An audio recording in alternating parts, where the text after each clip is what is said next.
গুলজারের ছবি এই মুহূর্তে আপনারা দেখতে পাচ্ছেন। এই গুলজার যে কিনা ইকবাল মাস্টারমাইন্ড, সে কেন এই পুরো ঘটনাকে প্লট করেছিল, প্ল্যান করেছিল, মোটিভ কি, কেউ কি তাকে সুপারি দিয়েছিল, কেউ কাকে খুনের জন্য কি সুপারি দিয়েছিল, টাকা দিয়েছিল, এই সমস্ত প্রশ্নের উত্তর খোঁজার চেষ্টা করছে পুলিশ। আর এই গুলজারকে গলসি থেকে আজকে পাকড়াও করে পুলিশ।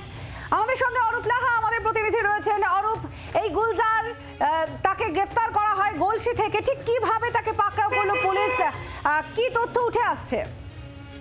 দেখো, তো তোমাকে শেষ দিয়ে শুরু করছি। প্রথমত যখন গলসি থানা থেকে ওই কলকাতা পুলিশ বা কসমো থানার 5 জনের যে টিম এসেছিল, তারা যখন তাকে নিয়ে যায় কলকাতার দিকে, তখন গলসি থানা থেকে বেরোয়ার সময় আফরোজ খান পরিষ্কার জানায় যে সুশান্ত ঘোষ একজন গুন্ডা, এবং আরো একটা জানায় যে জমি বিবাদের কেন্দ্র করেই তাদের মধ্যে ঝামেলা। অর্থাৎ 200 স্কোয়ার ফিটের জমি হায়দার দখল করে নিয়েছে, তার জমি, এবং সেটা নিয়েই গন্ডগোলের সূত্রপাত। এবং এরপরে যেটা দ্বিতীয় প্রশ্ন হলো যে তাহলে সুশান্ত ঘোষ কাউন্সিলর, তার সঙ্গে কি সম্পর্ক, এবং সেটাও পরিষ্কার করে দেয় যে হায়দারের সঙ্গে সুশান্ত ঘোষের ঘনিষ্ঠ সম্পর্ক আছে, এবং আকার ইঙ্গিতে যেটা সে একটা বলেই ফেলে যে সুশান্ত ঘোষের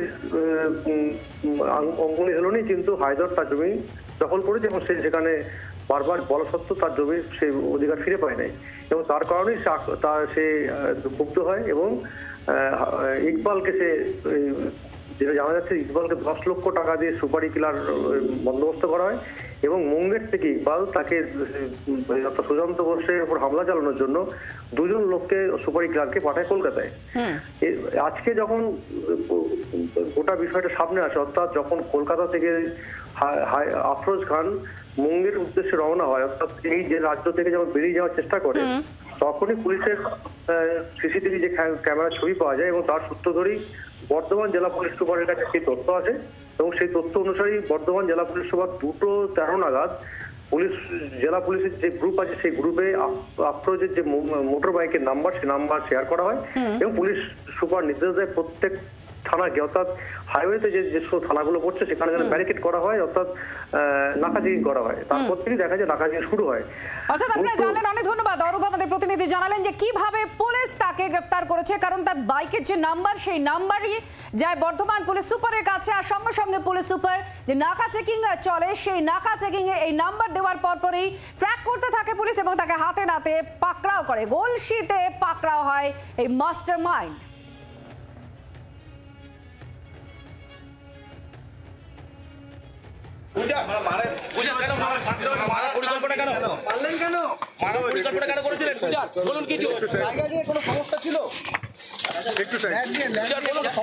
सुशांत घोष गुंडा है।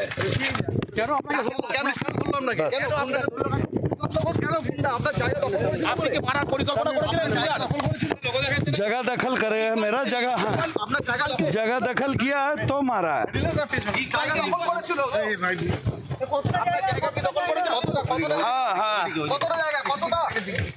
2000 स्क्वायर फीट। हैदर अली सुशांत घोष का गुंडा है। हमारा साथी मेरा नाम गुलजार है। বাংলার আওয়াজ, বাঙালির আবেগ, জি 24 ঘন্টা।